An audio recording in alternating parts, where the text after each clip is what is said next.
महामहिम राज्यपाल महोदय के द्वारा प्रस्तुत अभिभाषण पे हो रहे वाद विवाद पर अपनी प्रतिक्रिया देने के लिए आया हूं। मैं पढ़ के बताना चाहूंगा। ओबी डंपिंग को लेकर भिड़ंत, फायरिंग, बमबाजी। रेती जमीन पर ओबी डंप किए जाने को लेकर पहले भी हो चुका है संघर्ष। चले थे गोली बम, मामला जीनागोड़ा का। देव प्रभा आउटसोर्सिंग के समर्थकों व ग्रामीणों में झड़प, पत्थरबाजी व फायरिंग। तीसरा थानेदार का हाथ टूटा।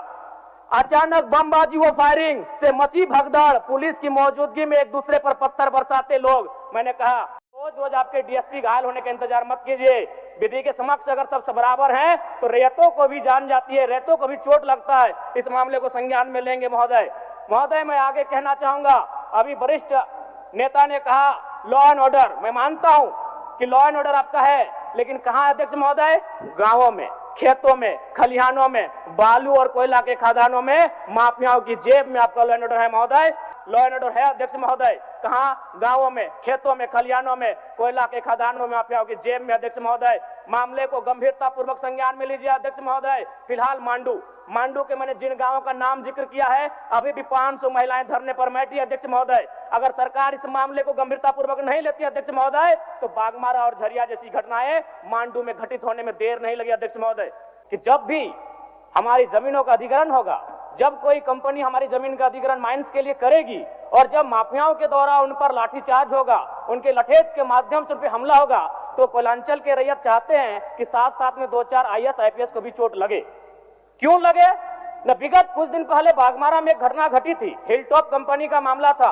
डीएसपी महोदय घायल हुए थे। सरकार ने वीडियो कॉल से बात किया था, सरकार ने उस मामले को संज्ञान में लिया था। लेकिन ठीक उसके कुछ दिन बाद सिंदरी के सुरंगा में फिर एक घटना घटती है। इस बार महिलाओं को सड़क पे दौड़ा दौड़ा कर पीटा गया, उनकी साड़ियों को फाड़ा गया, उनके कान की बालियों को नोचकर छीन लिया गया। लेकिन न FIR होता है, न कार्रवाई होती है महोदय। इसी प्रकार से आज एक मामला संज्ञान में आया है। मैं सदन को सचेत करना चाहूंगा, ये अगर सरकार संवेदनशील है, क्योंकि लॉ एंड ऑर्डर की बात करती है, ये सामाजिक न्याय की बात करती है, विधि कानून की बात करती है, तो भारतीय संविधान आर्टिकल 14 कानून के समझ सबको बराबरी की बात करता है। एक डीएसपी घायल हुए, आपने लॉ एंड ऑर्डर को हाथ में लिया, डीआईजी आईजी ने मार्च किया, डीएसपी ने संज्ञान में लिया, डीसी घटनास्थल पर गई। लेकिन जब ग्रामीणों को पीटा जाता है, जब ग्रामीणों की जमीनों को जबरन लिया जाता है, कानून अपनी प्रतिक्रिया क्यों नहीं देता अध्यक्ष महोदय? इसलिए मैं ये गंभीर मामला आपके संज्ञान में देना चाहता हूं महोदय।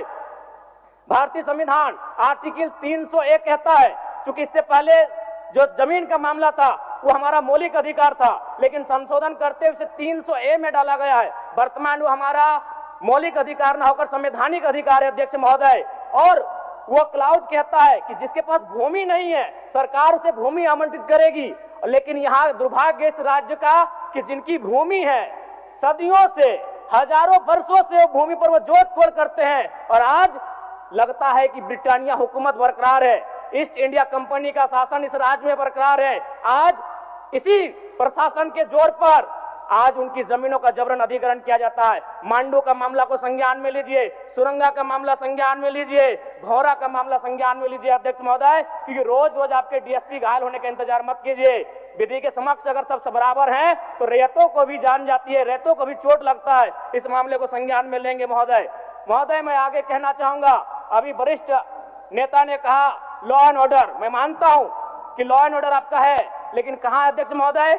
गांवों में, खेतों में, खलिहानों में, बालू और कोयला के खदानों में, माफियाओं की जेब में आपका लॉ एंड ऑर्डर है महोदय।